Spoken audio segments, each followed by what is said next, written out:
प्रत्यक्ष प्रमाणाद्वारे मी भगवंतांना जाणू शकत नाही. दुसरं ज्ञान प्राप्त करण्याची मार्ग आहे, त्याला म्हणतात अनुमान प्रमाण. काय म्हणतात? आता अनुमान लावायचं. अनुमान तसे तर बेडूक दाखवलेलं आहे. या बेडकाला जर सांगितलं, काय सांगितलं की समुद्र कसा आहे, तर त्याला समजेल का अनुमान? कारण हा बेडूक ह्या विहिरीच्या बाहेर कधी गेलाच नाही. त्यामुळे बेडकाचं जीवन जे आहे ते ह्याच्यापर्यंतच मर्यादित आहे. एवढं त्याला काय दिसतं? खालून हे दिसते. काय दिसते? एवढा आकाश. आणि त्यामुळे ते म्हणतो हे जग केवढं आहे? एवढंच आहे. मग आपल्याला जे दिसतं त्यावरून आपण अनुमान मानतो. जर एखादा व्यक्ती मालगावच्या बाहेर गेलाच नाही कधी आणि त्याला तुम्ही सांगितलं की अमेरिका कसं आहे, त्याला समजणारच नाही. समजेल का त्याला समुद्र कसा आहे? त्याला कधी समुद्र पाहिलाच नाही. त्यामुळे अनुमान लावून पण ज्ञान प्राप्त करू शकत नाही आपण की मला असं असेल तसं असेल. मग आपण आपल्या बुद्धीद्वारेच अनुमान लावतो. म्हणजे आपली बुद्धी जेवढी सीमित आहे, आपण त्या बुद्धीमध्ये जेवढं येतं तेवढंच आपल्याला समजतं. त्याच्या पलीकडे आपल्याला समजत नाही. समजणार का? अजिबात नाही समजणार. म्हणून अनुमान प्रमाणाद्वारे सुद्धा आपण ज्ञान प्राप्त करू शकत नाही. मग कसं प्राप्त करायचं? तर तिसरा पर्याय सांगितलेला आहे शब्द प्रमाण. काय सांगितले? शब्द. आता हे शब्द कुठून येतात? Hearing from bonafide authority. म्हणजे आपण अधिकृत व्यक्तीकडून हे ऐकलं पाहिजे. तर ज्ञान प्राप्त करण्याचा सर्वात सोपा मार्ग काय आहे? शब्द प्रमाण. म्हणजे हे ज्ञान आपण गुरूंच्या मार्फत आलं पाहिजे. आपल्याला कुणीतरी एक गुरु असला पाहिजे. म्हणून म्हणतात की गुरु शिवाय विद्या नाही. ह्या जगातली कुठली पण विद्या घ्या, जर गुरु असेल जीवनामध्ये तरच ती आपल्याला समजते. म्हणून डिसिप्लिन सक्सेशन म्हणजे काय आहे? परंपरेनं ज्ञान प्राप्त केलं पाहिजे. जसं भगवान श्रीकृष्णाने हे ज्ञान दिलेले आहे. ब्रह्मदेव आहेत, नारद आहेत आणि सर्व परंपरा त्यांच्या श्री रूपात आहेत. मग त्यांचे गुरु आणि मग आपल्याकडून असं ज्ञान येतं. तर जेव्हा हे ज्ञान असं खाली येतं त्यावेळेला आपल्याला ते प्राप्त होतं. म्हणून ज्ञान प्राप्त करायचं असेल तर कशावर विश्वास ठेवला पाहिजे आपण? शब्द. तर किती ज्ञान प्राप्त करायचे मार्ग आहेत? 3. पहिला प्रत्यक्ष प्रमाण. जे पाहतो ते आपण प्रमोतो, परंतु आपलं पाहणं म्हणजे सर्वस्व नाही. दुसरं काय आहे? अनुमान लावतो आपण. हे असं असेल, ते तसं असेल, परंतु आपल्या बुद्धीला जेवढं पाहिजे तेवढंच आपण अनुमान लावतो. आपल्या बुद्धीच्या पलीकडे आपण अनुमान लावू शकत नाही. तिसरा शब्द. जर एका ज्ञानी व्यक्तीकडून आपण श्रवण केलं, परंपरेमध्ये जे दिलेलं आहे, तर मग ते ज्ञान आपण प्राप्त करू शकतो. आता हा ज्ञानी व्यक्ती हे ज्ञान कुठून घेतो? तर भगवंतांनी सांगितलं की जर खरं ज्ञान प्राप्त करायचं, या सृष्टीची निर्मिती जेव्हा भगवंतांनी केली त्यावेळी भगवंतांनी हे ज्ञान सर्वप्रथम कुणाला दिलेलं आहे? ब्रह्मदेवाला. ब्रह्मदेव ही सृष्टीचे दुय्यम पिता आहेत. तर जेव्हा ब्रह्मदेव आले, प्रकट झाले, तर त्यांना काहीच माहित नव्हतं. मग भगवंतांनी हे प्रथम वेद जे आहे ते कुणाला सांगितले? ब्रह्मदेवाला सांगितले. आणि म्हणून हे वेद जे आहे याला म्हणतात अपौरुषेय. म्हणजे कुठल्याही पुरुषानं लिहिलेलं नाही, कुठल्याही या भौतिक जगातल्या व्यक्तीनं वेद लिहिलेले नाहीत. तर वेद कुठून आलेत? डायरेक्ट भगवंताच्या मुखातून आलेत. म्हणजे कोणीही लिहिलेले नाही. जसं कादंबरी, ग्रंथ, काव्य इत्यादी असतात है ना. लोक कविता लिहितात, ग्रंथ लिहितात, गोष्टी लिहितात, परंतु वेद जे आहेत ते कुठल्याही सामान्य व्यक्ती लिहिलेलेच नाही. ते कुठून आले? डायरेक्ट भगवंतांच्याकडून आलेले आहेत. आणि म्हणून वेद हे सर्वतोपरी मानले गेलेले आहे. आणि म्हणून पहा, वेद हे खरं प्रमाण आहे. आपण कसं समजायचं? तर हे एक महत्वाचा मुद्दा सांगता येतं की वेद का लिहिले भगवंताने. तर इथं सांगितलेलं आहे ज्याप्रमाणे आपण एखादी जर गाडी घेतली तर त्याच्याबरोबर आपल्याला काय मिळतं? मॅन्युअल मिळतं. कशासाठी मिळतं ते? गाडी कशी चालवायची, किती जण असतात ते मॅन्युअल सांगा. फ्रीज घेतला, मॅन्युअल मिळतं. कोणतंही यंत्र घेतलं की काय मिळतं? एक पुस्तक मिळतं छोटं. त्यामध्ये ती कसं वापरायचं, कसं आपल्या जीवनामध्ये उपयोगी आणायची माहिती असते. दुर्भाग्यवश आपण आळस करतो, ते वाचत नाही. तसंच मनुष्य शरीर जे आहे पण एक यंत्रच आहे. काय आहे? यंत्र आहे. आणि हे शरीर कसं प्राप्त झालेलं आहे आपल्याला, त्याला कसं वापरायचं, हे सर्व माहिती देण्यासाठी भगवंतांनी काय दिले, वेद दिले. हाऊ टू यूज इट, कसं आपल्याला हे वापरायचंय. तर वेद फक्त कशासाठी प्रकट झाले, मनुष्य जीवन घेतलेलं आहे तुम्ही आता बघा. 84 लक्ष योनीमध्ये 4 लक्ष योनी कोणत्या आहेत, मनुष्याच्या, आणि त्यामध्ये मनुष्यच विचार करू शकतो. म्हणून वेद हे कोणासाठी आहेत, 84 लक्ष योनीमध्ये सगळ्यांसाठी नाही, कोणासाठी आहेत, फक्त मनुष्यासाठी. आणि ते कसं वापरायचं त्यासाठी वेद दिले. परंतु आपण वेद वाचत नाही, आणि म्हणून समस्या येते.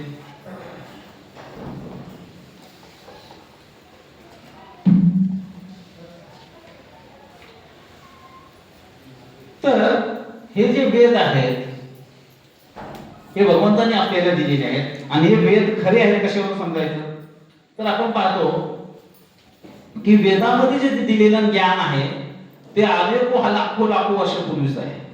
आणि आता जे सायंटिस्ट शोधत आहेत ते आता रिसर्च करत आहेत. जसं पूर्वी म्हणायचे की लोक पृथ्वी कशी आहे, फ्लॅट आहे, फ्लॅट नाही, गोल आहे. आता म्हणा असं फ्लॅट आहे, कोणा असं गोल कोणी पाहिलंच नव्हतं. जेव्हा अंतरिक्ष सॅटेलाइट सोडले आणि मग त्यांनी पाहिलं पृथ्वी खरंच गोल आहे. तोपर्यंत असं सपाटच वाटते. आपल्याला विश्वास बसतो का पृथ्वी गोल आहे म्हणून, आपल्याला वाटतं इथं असं की असं पडणार नाही खाली, आहे का नाही. ही अशी एक पृथ्वी आहे, तर अशी पृथ्वी आहे तर इथं असणारी माणसं अशी खाली पडली पाहिजे सगळी. तेव्हा आपल्याला वाटत नाही पृथ्वी गोल, आपल्याला पृथ्वी अशीच वाटते. परंतु वेदांमध्ये किती वर्षापूर्वी सांगितले, 1000 वर्षापूर्वी सांगितलेलं आहे की पृथ्वी गोल आहे. पूर्वी लोक असं म्हणायचे की ह्याच्यामध्ये प्राण नाही, कुणामध्ये पशु पक्ष्यांमध्ये, म्हणून कत्तलखाने चालायचे, त्यांच्यामध्ये जीव थोडाच असतो. आता तुम्हाला आश्चर्य वाटेल, पूर्वी लोक मानत नव्हते मनुष्यामध्येच फक्त जीव आहे म्हणायचे ते. त्यामुळं बिंदास मारून खायचे सगळे. नंतर मग त्या सगळ्या पशुमध्ये पण प्राण आहे. नंतर म्हणजे जे ही आहे झाडं वेगळी आहे त्यांच्यामध्ये प्राण नसतो. मग संशोधन केलं, आणि संशोधन केल्यानंतर मग सायन्टिस्ट लोक झाले ह्याच्यामध्ये पण प्राण आहे. कसा प्राण आहे, तर त्यांनी प्रयोग केले होते, संगीत लावले होते. ज्या झाडांच्या समोर संगीत लावलं जायचं ना, ते संगीतमुळं, एक सात्विक संगीतमुळे त्यांची ग्रोथ चांगली व्हायची, म्हणजे झाडं सुद्धा ऐकत आहेत. मग अशा प्रकारे संशोधन केलं, पण ही वेदामध्ये पूर्वी सांगितलेलं आहे. त्यानंतर सोनोग्राफीचा आविष्कार कधी झाला, एक 70-80 वर्षापूर्वी. परंतु वेदांमध्ये गर्भ कसा असतो, त्याची वाढ कशी होते, पहिल्या महिन्यामध्ये बाळ कसं असतं, दुसऱ्यामध्ये कसं, तिसऱ्यामध्ये कसं, 9व्या महिन्यापर्यंत सर्व सांगितलेलं आहे. सोनोग्राफी तर आता डॉक्टर लोक भारतात सांगतात की बाबा अशी कंडिशन आहे. परंतु पहिली टेस्ट ट्यूब बेबी कुणाची होती, गांधारी. तर अशा प्रकारे आपले वेदांमध्ये पूर्वीपासूनच सर्व गोष्टी सांगितलेल्या आहेत. अजून एक फार सुंदर गोष्ट सांगितली जाते याच्याबद्दल.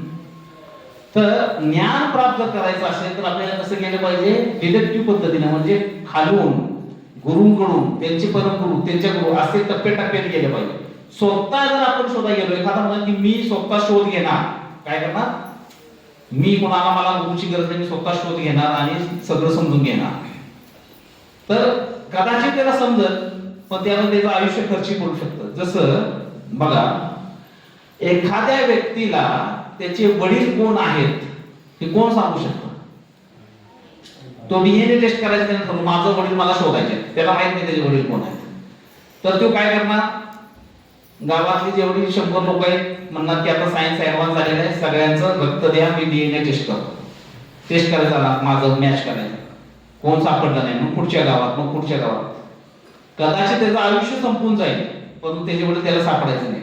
सापडतील का, आणि पुन्हा कोणाचं तपासणार आहे.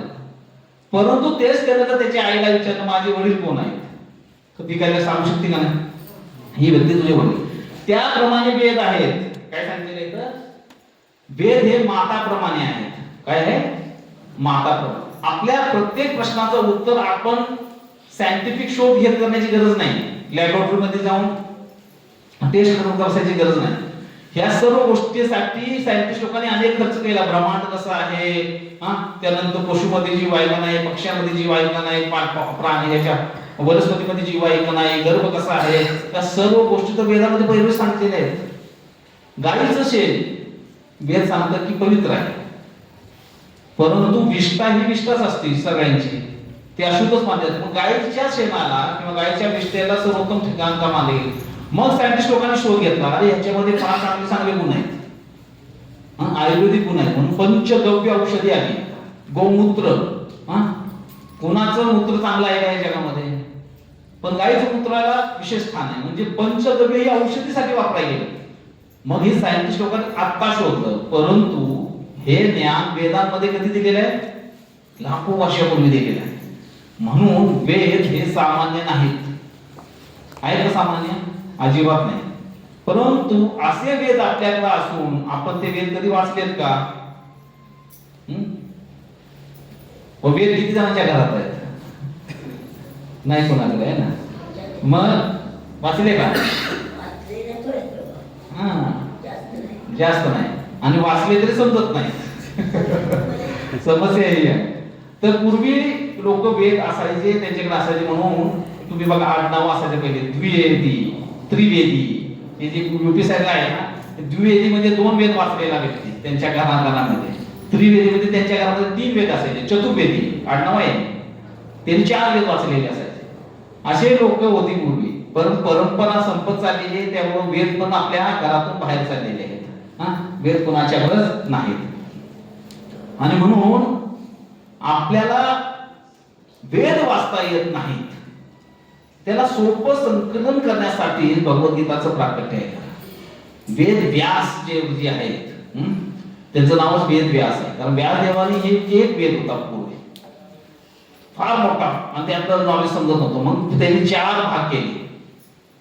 ते 4 भाग केल्यानंतर लोक वाचत लागले, कंटाळा करायला लागले. मग वेदांच्या नंतर मग त्यांनी पुराणांची रचना केली. 18 पुराणं लिहिली, उपपुराणं लिहिली. अशा प्रकारे लिहित मग आणखीन लोक मानले की कलियुग म्हणजे अजूनच लोकांना समजणार नाही.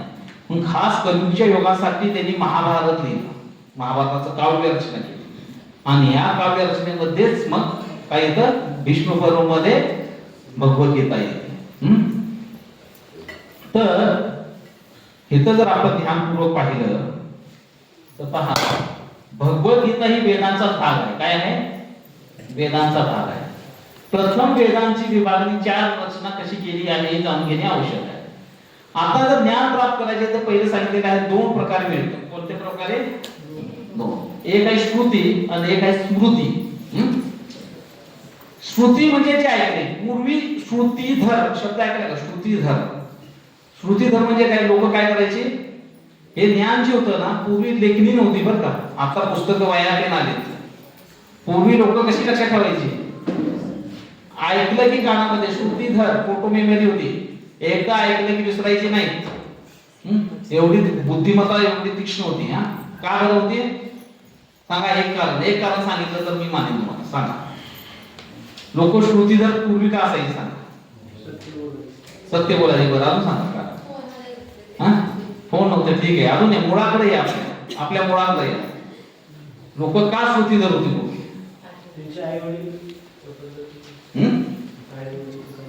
आई वडिलांचे संस्कार. बरं अजून सांगा. हे कळालं तर बघा तुम्हाला, तुम्ही पण श्रुतीधर होऊ शकता पुढे विचार. शाकाहारी होते. उत्तम. एक कारण सुंदर सांगितलं. अजून सांगा. आचरण पाळत. कसला आचरण? आश्रम मध्ये म्हणायचं श्रुतीधर कोण व्यक्ती बनतो माहिती आहे का? जो ब्रह्मचार्य व्रताचा पालन करतो, श्रुतीधर बनतो. त्याचं वीर्य ऊर्ध्वगामी होतो, वरच्या दिशेने पार. दुसरं श्रुतीधर होतो जो देशी गाईचं दूध देतो. कुठल्या गाईचं? जर्सी नाही. तर देशी गाईच राहिले नाहीत. मुळाशी जर तुम्ही आला तर प्रथम आपली लोक तांब्या दूध प्यायची काढले गेलेलेच. तर गाईचं जे दूध आहे काय आहे? अमृताहुनी श्रेष्ठ मानलं गेलेलं आहे. त्यामुळे बुद्धी एकदम तल्लख असायची. तर पूर्वी लोक कशी होती? श्रुतीधर. तर श्रुती, तर या श्रुतीमध्ये 4 वेद येतात. ऋग्वेद, सामवेद, यजुर्वेद आणि अथर्ववेद. आणि हे सांगितलेले आहे 4 जे आश्रम आहेत ब्रह्मचार्यांसाठी वेद होते पूर्वी. कुणासाठी? जे ब्रह्मचारी ते अध्ययन करायचे. नंतर ब्राह्मणी नावाने काय होतं? ते ग्रस्तांसाठी होते, त्यामध्ये ग्रस्त जीवन कसं जगायचं. हे शास्त्र बघ आपलं, हे जाणून घ्या. आता हे सर्व उडाले तेव्हा आपल्याला माहित नाही. त्यानंतर अरण्यके होते ते वानप्रस्थासाठी आहे. म्हणजे वयाचे 50 वर्ष झाले की आपण संसाराचा त्याग करायचा. संसाराचा त्याग करायचा म्हणजे काय करायचे नक्की? असं सांगतात की आपला संसार करण्याचा अधिकार फक्त आपल्यालाच आहे. म्हणजे काय? आपण फक्त आपला संसार करायचा. मग तुम्ही म्हणा आम्ही का शेजाऱ्याचा करतो का? मग कोणाचा करता तुम्ही सांगा? स्वतःचा करतो. पण आणखीन एक संसार करतो मुलाबाळांचा, है ना? मुलांची लग्न झाल्यानंतर पण आपला संसार थांबतो का कधी? आजी आजोबा बरोबर नातवंडांचं चालू असतं कार्य. तर संसार वानप्रस्थाचा अर्थ आहे की मुलं जबाबदार झाली की त्यांच्या खांद्यावर त्यांचं ओझं ठेवणे. तू तुझ्या संसाराचं चक्र चालू, माझा मी संसार संपलेला आहे, आता मी वानप्रस्थ होतो, म्हणजे मी माझ्या अध्यात्माकडे लागतो. लोक आयुष्यभर संसारच करतात, त्यातून विरक्त कधी व्हायचंही त्यांना समजत नाही आणि म्हणून भगवत प्राप्ती होत नाही.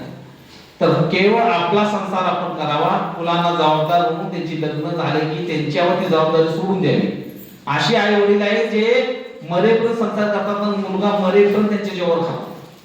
पाहिजे का उदाहरणार्थ? आणि काय म्हणून अनंतके बालप्रस्थानासाठी आहे आणि उपनिषद आहे कसण्यासाठी. तर ही श्रुतीमध्ये येतं. चार स्मृतीमध्ये काय येतं? श्रुतीवरच आधारित शास्त्र आहे. श्रुती म्हणजे श्रवण करणे आणि स्मृती म्हणजे ध्यानात ठेवणे. आता जी ध्यानात ठेवले त्यामध्ये काय आहे? इतिहास, ज्यामध्ये रामायण महाभारत, महाभारत हा कितीचा भाग आहे. त्यानंतर पुराण येते, ऐतिहासिक घटनांचा उल्लेख. 18 पुराण आहेत. जसं मी पूर्वी पण सांगितलं, 6 सात्विक पुराण, 6 राजसिक पुराण आणि 6 तामसिक पुराण. सात्विक पुराणामध्ये कुठे येतं? भागवत पुराण, विष्णू पुराण, नारदी पुराण, गरुड पुराण, पद्म पुराण आणि वराह पुराण. आणि राजसिक पुराण आहे त्यामध्ये मत्स्य, कूर्म, लिंग, शिव, स्कंद आणि अग्नि पुराण. तामसिक पुराण आहे त्यामध्ये ब्रह्म, ब्रह्मांड, ब्रह्मवैवर्त, मार्कंडेय, भविष्य आणि वामन. तर ही प्रमुख 18 पुराण आहेत. किती? 18. नंतर 18 उपपुराण पण आहेत. त्यामध्ये गणेश पुराण वगैरे इत्यादी येतात. आणि अनेक सर्व स्थानिक पुराणे सुद्धा आहेत. म्हणून असे अनेक पुराण आहेत. आणि त्यानंतर आहे सूत्र, त्यामध्ये श्रोता, ग्रह, कल्प, धर्म आणि वेदांत ही सर्व सूत्रे आहेत. हे पण ज्ञानाचा एक भाग आहे. म्हणजे आपण वेदांत म्हणतो ते. नंतर वेदांगे, हे वेदांतांचाच अंग आहे. वेदांगे सहाय्यक शास्त्र आहेत त्याला, ज्यामध्ये शिक्षा, छंद, व्याकरण, निरुक्ती, ज्योतिष आणि कल्प आहे. आणि त्यानंतर मग उपवेद येतात. वेदामध्ये अप्रत्यक्ष ज्ञान आहे. त्यामध्ये आयुर्वेद, गांधर्व वेद, धनुर्वेद आणि स्थापत्य वेद. तर असं जर पाहिलं आपण तर याच्या पलीकडं काहीच नाही. आता ह्यामध्ये सर्व शास्त्र आहे. आले का नाही? तर काय आहे? भगवद्गीता प्रथम जी आहे वेद आहेत आणि वेदांपासून तुम्ही जर बघितलं तर ही सर्व जी आहे ही वेदांचाच भाग आहे. काय आहे? वेदांचा भाग आहे. म्हणून वेद हे परिपूर्ण शास्त्र आहे. तो हे बंदच करा, म्हणजे डिस्टर्ब होणार. ज्यांना याचे त्या बाजूला शिकू द्या.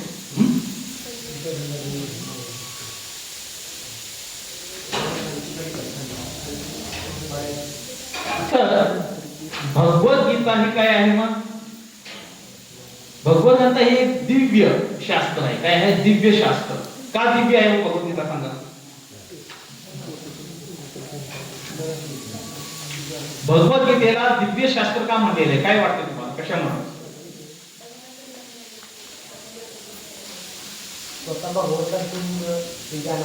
बरोबर, अगदी परफेक्ट उत्तर दिले आहे ना. दिव्य कोण आहे? भगवंत आहे. आणि हे कोणी साधारण व्यक्ती सांगितले. भगवंतांच्या मुखातून हे ज्ञान आल्यामुळे कसं आहे? दिव्य ज्ञान आहे. आणि हा सर्व वेदांचा काय सांगितलेला आहे? भगवंताने इथं सार सांगितलेला आहे.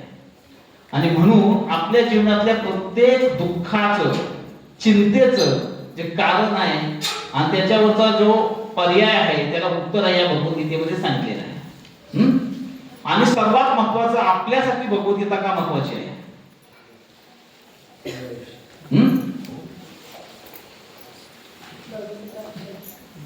कशासाठी? मग वेद का नाही वाचायचे आपण? वेदांचा भाग आहे ना भगवद्गीता. सांगा. हा, आहे का नाही?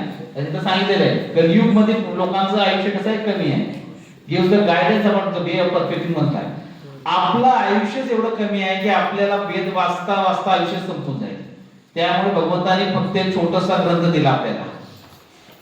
त्यामध्ये किती श्लोक आहेत? 700 श्लोक. किती अध्याय आहेत? 18 अध्याय. एवढंच का? किती जणांनी केले आतापर्यंत सांगा? वाचले काय? अजून 2 3 म्हणजे एवढ्या लोकांमध्ये 4-5 जणांनी वाचले किमान. चला, चांगली गोष्ट आहे. तर ऍक्च्युली हा असे सगळ्यांचे झाले पाहिजे का? भारतात राहतो आपण, सनातनी आहे ना. कुराण नाही म्हणलं मी, बायबल नाही म्हणलं. काय म्हणलं मी? भगवद्गीता विचारली. कुराण म्हणलं असतं, बायबल म्हणलं असतं, हात वर असतं झालं तर म्हणलं असतं ठीक आहे, चलो जाऊ. पण भगवद्गीता म्हणल्यानंतर पण हात वर होत नसेल तर हे दुःख आहे ना. तर भगवद्गीता काय केली पाहिजे? वाचली पाहिजे आणि जीवनामध्ये असली पाहिजे आपल्या. म्हणून कलियुग मध्ये आयुष्य कमी असल्या कारणाने एक असं परिपूर्ण शास्त्राची आवश्यकता होती जी मनुष्याला खऱ्या अर्थानं पथदर्शन करू शकेल, खरा मार्ग दाखवू शकेल अध्यात्माचा. म्हणून भगवद्गीता कलियुगच्या लोकांसाठी खास महत्वाची आहे. कोणासाठी? कलियुगच्या लोकांसाठी. कारण या भगवद्गीतेमधील आपल्या प्रत्येक प्रश्नाचं उत्तर आहे. आहे की नाही?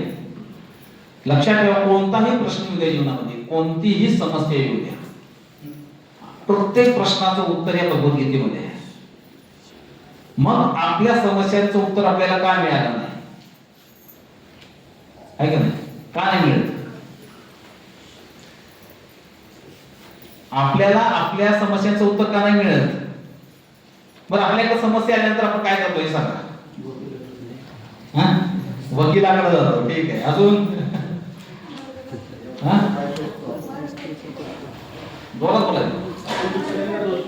दुसऱ्यांना दोष देतो समस्यासाठी, आहे ना पहिलं. आणखी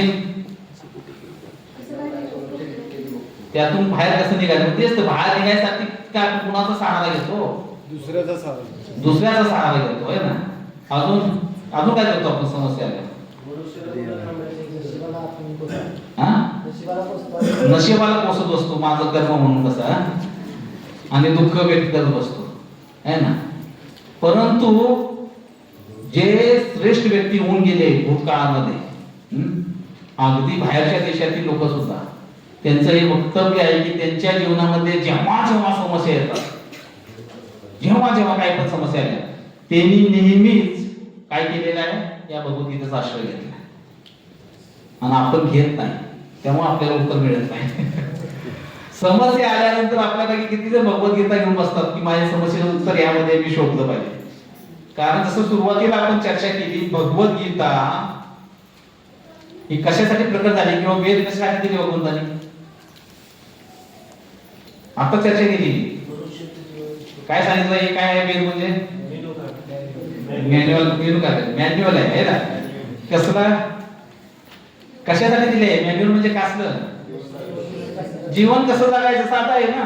मग मनुष्य जीवन कसं जगायचं याच्यामध्ये सगळं दिलं असणार ना त्यांनी. मनुष्य जीवन जगताना काय समस्या येते आणि समस्येवर कशी मात करायची, मनुष्य जीवनाचं कर्तव्य काय, मनुष्य जीवनाचा उद्देश काय, ह्या सर्व गोष्टीचे उत्तर काय यामध्ये. एक एक श्लोक वरती मनुष्य म्हणतात असं की आपण एक एक श्लोक, एक तरी ओवी अनुभवावी असं म्हणते का नाही संतांनी. का? एक ओवी किंवा एक भगवद्गीतेतील श्लोक आपलं जीवन बदलू शकतो, संपूर्ण जीवन बदलण्याची शक्ती आहे. एवढी शक्ती या वेदांमध्ये. कारण हे अपौरुषीय आहे, म्हणजेच हे कुठल्या साधारण व्यक्तीने दिले नाही, म्हणजे ते साक्षात परत भगवंतातून परमधाम जे आहे तिथून आलेलं आहे. म्हणजे हे स्पॉटलेस पुराण आहे, याच्यामध्ये कोणताही प्रकारचा दोष नाही.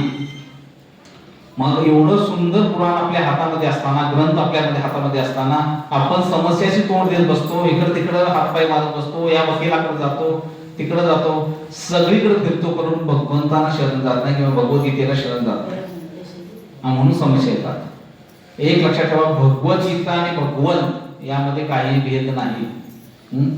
भगवद्गीता ही भगवंतानं गायलेलं गीत आहे. काय म्हणतात? गीत आहे, गीतोपनिषद. मग आपण ज्या वेळेला या भगवद्गीतेला शरण जाऊ त्यावेळेला काय होऊ शकतं?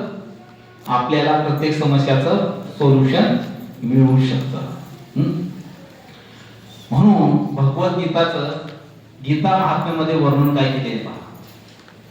सर्व उपनिषदो दोक्ता गोपाल नंदना पार्थो वस्तत सुधीर भोक्ता दुग्धम गीता अमृत महा. सर्व उपनिषदो दोक्ता गोपाल नंदना. सर्व जर शास्त्र घेतलं तर ते गायीप्रमाणे. शास्त्राला कशाची उपमा केली? गाय आहे. दोघदा गोपाल नंदना. आणि त्या गायीची धार काढणारा व्यक्ती कोण आहे? गोपाल कृष्ण आहे. तर गाय आहे आणि गायीच्या शेजारी बसलेले आहेत कोण? धार काढण्यासाठी कोण? गोपाल. आता पार्थो वस्त सुधीर भोक्ता. आता जे दूध येत आहे ते अर्जुनाला देत आहेत. अर्जुन हा वासराप्रमाणे गायीच्या. कोणाच्या? गायीच्या वासराप्रमाणे. दुग्धम गीता अमृत महत्तम. आणि जी त्यातून जी दूध येते ते कसं आहे? गीता अमृत आहे. आता गाय म्हणजे वेद झाले किंवा सर्व वेदांचा वेद झाले. त्याची धार भगवत काढत आहे म्हणजे त्यातलं ज्ञान भगवत काढत आहे. अर्जुन बछड्याप्रमाणे आहे. आता गायीच्या समोर वासरू ठेवण्याचं कारण काय?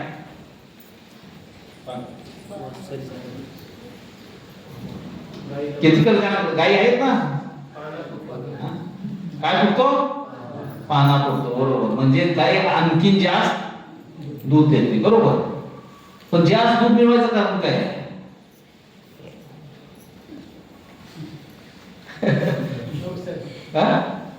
साधा व्यावहारिक प्रश्न आहे. गायीच्या समोर वासरू असले तिचं की गायीला पाना फुटणार, गाय अधिक दूध देणार. पण अधिक दूध पाहिजे कशाला? बछड्याची भूक वाटते की तेवढं. त्याला धार काढली तर बछड्याला मोकळं सोडलं की बछडं पेत पाहिजे तेवढं. मला सांगा, बछड्याला दूध पाजण्यासाठी धार काढण्याची गरज आहे का? बछडा स्वतः जाऊन आईचं दूध तुला पिऊन येणार. धार भगवंत काढत आहे गायीची. अधिक दूध प्राप्त कुणासाठी? कशासाठी? म्हणजे गीता अमृत जे आहे ते फक्त अर्जुनासाठी होतं का? कुणासाठी? आपल्या सर्वांसाठी. म्हणून अर्जुन फक्त कोण आहे?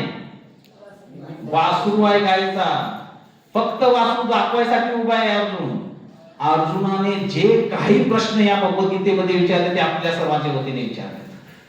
तेव्हा असं समजू नका की भगवद्गीता हे अर्जुन आणि कृष्ण त्यांचं ती पाहून घेतली. अजिबात नाही. भगवद्गीता प्रकट झाली आपल्या सर्वांसाठी. कोणासाठी? आपल्या सर्वांसाठी. अर्जुन फक्त कार्य कोणाचं करतोय? वासराचं.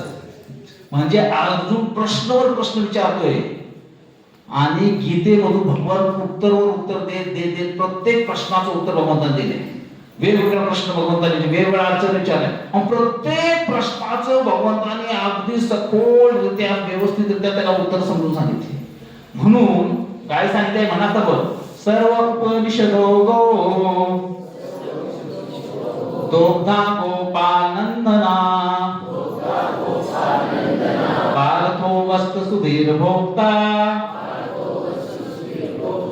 दुग्धम गीतामृतम महान. तर गीतेचं जे अमृत आहे ते कुणासाठी आहे? आणि एवढं साडू बोलले कसं होईल? कुणासाठी आहे? आपल्या सर्वांसाठी. तर पिणार का रोज? रोज पिलं पाहिजे अमृत, आहे का नाही? देवता रोज सुद्धा स्वर्गामध्ये रोज अमृत पान करतात. काय करतात रोज? स्वर्गात राहायचे. ठीक आहे. कशासाठी देतात? अमृताचं काम काय? अमृत कशासाठी आहे? अमृत काय देतं? आयुष्य वाढवतं, निरोगी ठेवतं. त्याप्रमाणे गीता अमृत जी आहे ती आपलं आयुष्य सुंदर बनवणार आहे.